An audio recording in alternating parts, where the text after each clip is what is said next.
Good afternoon, Rebecca. Thank you for joining us today. You're a long-standing expert, strategy facilitator, and implementer in the responsible tourism area of work. So I would like to ask you today, we know from the scientists that it's an urgent issue to address biodiversity loss.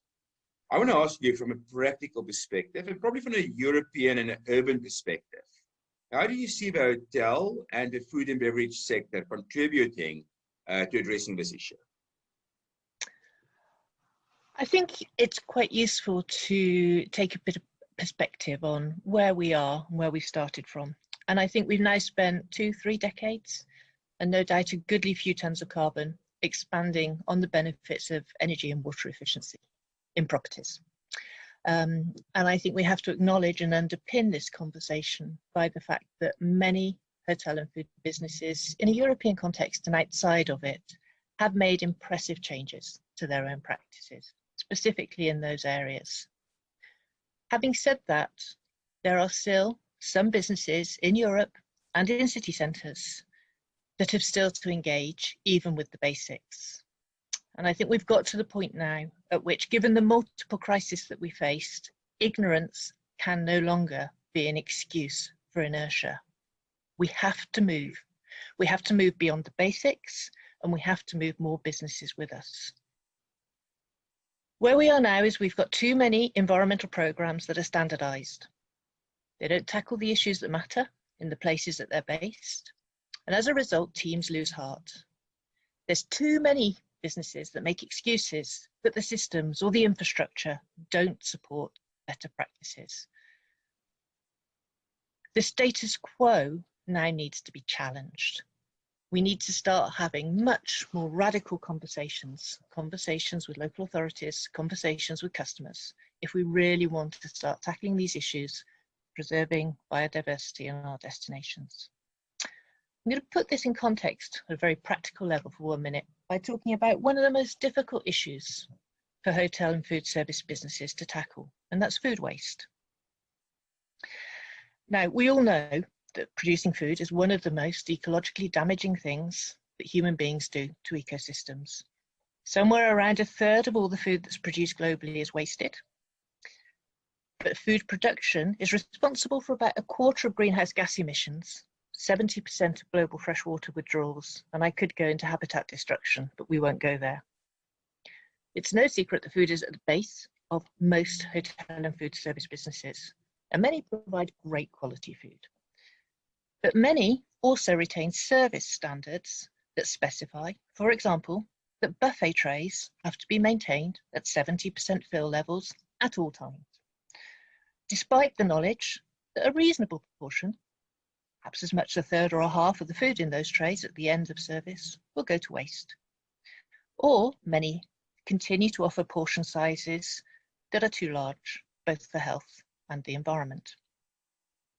Now, many hotels will justify this waste by the fact that it's generated by customers. Or many will claim that they are not empowered to change customer choices. Now, let's just do away with that first myth. According to RAP, admittedly, on work based in the UK, somewhere around 2/3 of waste food comes from spoilage and food prep. The claim that we are not empowered, hotels, food service businesses are not empowered to change customer choices, is a myth. They try to change them every day. I get emails regularly from any number of hotel businesses trying to get me to buy more, buy different, go to a different destination, eat my food within their restaurant rather than somebody else's. They're experts at trying to change customer choice. And the point here that I want to make, and this is a really important point, is the fact that if we actually want to reduce food waste, we need to reduce and deliver behavioural change. Behavioural change that helps staff reduce the 2/3 of the food waste that comes from their practices, and encourages customers to reduce some of the remaining 1/3 that comes from their plates. But delivering behavioural change is difficult. It means that we actually have to rethink our business model. We can't bolt on a solution. It means we have to invest in staff training, and it means that we have to rebalance the penalties and the incentives that we've got within our current systems. So, for example, We need to think about how we reward a chef that reduces food waste, that occasionally gets a poor review on Twitter because he's run out, or she has run out of one choice on the menu, as opposed to how we reward the chef who perhaps produces vast amounts of food waste, but in so doing gets excellent comments on social media sites. And that's complicated. And our reluctance to change behaviours sends us to the next simplest solution, and that's technology. Now, I've got nothing against technology. It's great. It's delivered great change. I've spent quite a lot of time installing energy efficient lamps into hotels and so on and so forth. It is a great tool, but it is not the only tool. But as a result of the fact in my example about food waste that we depend upon technology, many a well-meaning food service business, very committed to sustainable development, has gone down the route of investing in food waste composters. This is loads better than landfill, but it is acknowledged by any number of scientific studies that the greater saving for biodiversity, the greater saving for the environment and for cost is accrued through food waste avoidance. And this is something that we found in our own research. The cost savings that come from not buying the food in the first place are far greater than those that come from disposing of it responsibly. Moreover, by installing a technology, a composter, we legitimise food waste to staff because it's all going to an environmentally benign endpoint, so it doesn't matter so much. Therefore, we discourage further behaviour change. So the pertinent point and the place that we need to go if we really want to start thinking about biodiversity in the round is that technology does play a fundamental role. But to have a real impact, we cannot ignore behaviour change. If we do so, we do so at our peril. We spent decades legitimising the argument that staff or customers cannot be asked to change their behaviour. That means that we've let the businesses that promote hotels and food service, yep, that's you, Airbnb, Booking.com, Expedia, and the rest, off the hook.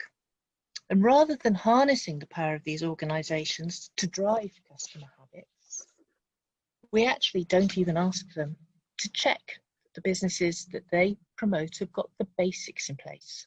Just the question, not necessarily going through and auditing, just the question, to save the planet and biodiversity, the things that we should expect as standard. I think we're in an interesting place because COVID has broken many of these arguments. In a few short months, one existential crisis has changed almost everything about the way staff operate and about the way customers behave. Now, I'm not for a minute suggesting that we extend COVID rules in the interest of enforcing sustainable behaviours, nor that COVID has been a good thing. But I am suggesting that we've got a lot to learn from how one existential crisis has led to significant knowledge about the mechanics of changing behaviours and investigate how they can be applied within the sustainable development base, whether the nurture or the chef, as we return to business as usual and rebuild to prevent another existential crisis. So can I ask you, you've now put a lot of emphasis, rightfully so, on individual behavior, the individual touristic traveler who has to take responsibility, the asset owner taking responsibility, and the staff being key to addressing efficiency. What is the role of government and regulation versus that of the private sector? And where does certification fit into this? Certification and labels. Okay. Now, if you'd have asked my 18-year-old self this question, I would hate myself at this particular moment because I'd sit there and go, government should regulate. I think we are in a place in which, yes, there is a need for a core level of regulation, but I think you can't necessarily regulate behaviours.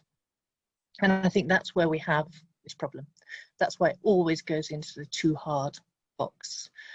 So I think that businesses should not be allowed to promote products that are known to damage the environment. I think the role for regulation is to prevent the very poor practices. The problem with that is, of course, you need a police force to detect those who break the rules. And I think that in many countries, it simply doesn't exist. I actually think that the emphasis in many ways has got to be placed upon the organizations actually trying to change consumer practice. I think that's where we're experts. I've already said, you know, I must get hundreds of things into my inbox on a regular basis, trying to encourage me to do things, to buy differently. So I think the emphasis has got to go into the way in which we are communicated with. And I think that's something businesses excel at, but they need the willpower and almost the permission that their customers would quite like advice about changing behavior. And I think we're not there yet. What can I ask you? Consumers often say to us, they're confused by this proliferation of labels and certification, and many of these lend themselves to greenwashing. Does it work? Do we trust the system? I'm really tempted to sit on the fence, but I made a promise to myself at the beginning of this year that the time has gone for fence sitting. Okay, so I'm going to preempt what I say by the following. Labelling organisations have made huge inroads, and they've been a really, really critical part of the conversation about greening practices. They've a huge amount of collective learning at their fingertips, and to some extent, they've set the baseline of sustainable practices that all businesses should meet. So I think they've had huge value. Without them, and without the bravery of a small number of very large companies who have driven them and adopted them, and some of the trade associations, I've no doubt we would not be sitting where we are today in terms of practice. I think some schemes are better than others in terms of relevance. I think there's some issues with the accuracy of advice that's given. I think there's some issues with the fact that they focus on the impact of a business without necessarily looking at its secondary or its tertiary impact. So sometimes they focus on the thing that isn't as important, particularly when it comes to things like biodiversity, mainly energy conservation, water conservation, and to some extent waste. And I think they don't really provide opportunities for advice to be contextualized into place, and that's particularly important in biodiverse environments. I have a sneaking suspicion that some of the labelling schemes will be a bit like the quality grading schemes that we had in hotels that have sort of started to fizzle out, because the hotel companies, the food service businesses have largely internalized some of those messages, taken them forward in their own in-house products, services, and so they no longer really need those external labels. And I think we now need to have a wider conversation. And I think that wider conversation needs to be around the context in which labels exist and what their overall purpose is in terms of delivering sustainable tourism. And in what follows, I'm going to use the word green as a shorthand for sustainable ethics, planet-friendly, people-friendly tourism, whatever way you want to cut that cake. I think the first thing that we really need to think about is whether we want green labels to be associated with the most sustainable businesses, so to hold out those that really excel, or any business that can meet a baseline criteria. At the moment, I'd say they largely do the latter and not the former. And I think that I would ask what that means for consumers, whether that's what consumers expect them to mean. I think the second question I'd ask is, do we want consumers to have a genuine choice between sustainable and non-sustainable products? And if that's the case, I suspect, I don't know, this isn't scientific, that less than 1% of all tourism businesses globally have got a green label. We have a policy within our business that we only buy from green hotels. In some destinations, we can't find any. So is there that genuine choice? And if we want to get to that genuine choice, how do we get there? I think the third and perhaps most fundamental issue is, do we want the green labels to address the most significant impacts in a hotel in a given location, particularly relevant to habitat and biodiversity? Or do we really want them to address those that are a win-win, which is the route we've gone down, those that save money and the planet? And then I think we have to really ask to ourselves whether or not we want consumers to recognise what issue a hotel is addressing through having a label. My other life is spent in the food world, and in the food world, if you have a green label, usually a consumer knows what issues it's addressing. Fair trade, organic, cruelty-free. And often the product that they get as a result is of better quality. And I think those questions are really pertinent. But actually, I think there are two other questions that we really, really need to talk about. One of which is whether labels should be applied to the elements of a tourism experience, which is largely the case at the moment. The airline, the hotel, the restaurant, rather than across a destination as a whole.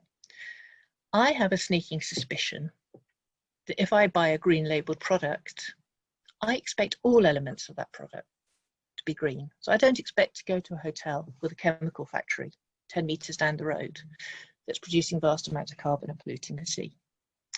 I think at the moment, labels cannot guarantee that. And I think that that leads us on to the area of destination labelling, which I think is where I probably have the biggest concern. And that's where we can create scalable change across the whole value chain.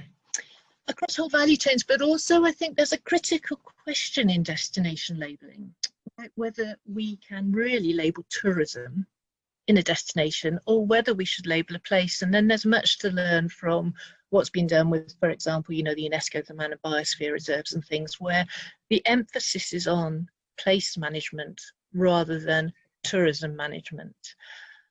And I wonder how far we can go with that conversation about tourism as a separate entity within place, where we know that many of the tourism organisations are relatively unempowered to deliver change alone, rather than talking about place and place making and that whole conversation which is taking place in a different sphere. Good. So I want to conclude. We've got about 30 seconds left. I want to ask you, you talked about accelerating change and some are really doing better than others. We also want to celebrate success stories as part of a series, things that can be replicated, repeated, scaled.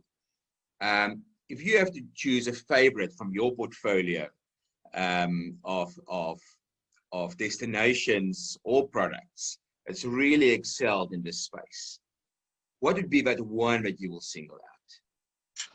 Okay, I'm going to be rather cheeky because I don't want to choose one, because I think what we're doing is we are almost very inclined to take a factory-based approach, that we take the solution and we think we can stamp it into other places. And I think that flies in the face of what humans are great at.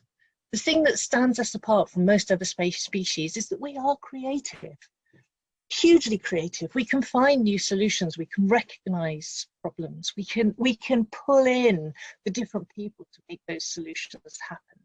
So I think there's lots to be learned from what's happened. You know, there's lots to be learned from what the corporates, Accor, Hilton, Marriott, IHG, Iberostar have done. There's lots to be learned from that and taken from that and expanded. But I think actually the thing that I would like to really see us start thinking about is how we as humans are creative and how we question and go forwards. And I think in a habitat and biodiversity sense, I think it's also what we can learn from other sectors. I've been doing quite a lot of work with something called the Arts Development Company in Dorset, which I've loved, which brings together creative and cultural sectors and the tourism sector. And they have some really fascinating organisations, like something called the Inside Out Festival, which is run by a company called Activate.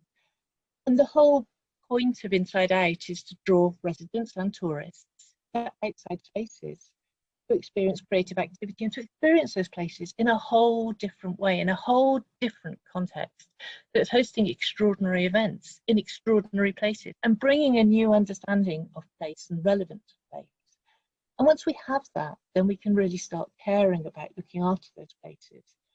So I think there are hundreds and hundreds of examples. Any tourism textbook or website's got millions of them. But what I would really like to see is us being creative in place and asking, why do we want tourism? What can we learn from other places like us that have done stuff? Can we talk to them and find out what didn't work? And are there ways that we can bring other people into that conversation and help us to really think about place in a different dimension? Thank you very much, Rebecca. Appreciate your time. Thank you very much, Sean.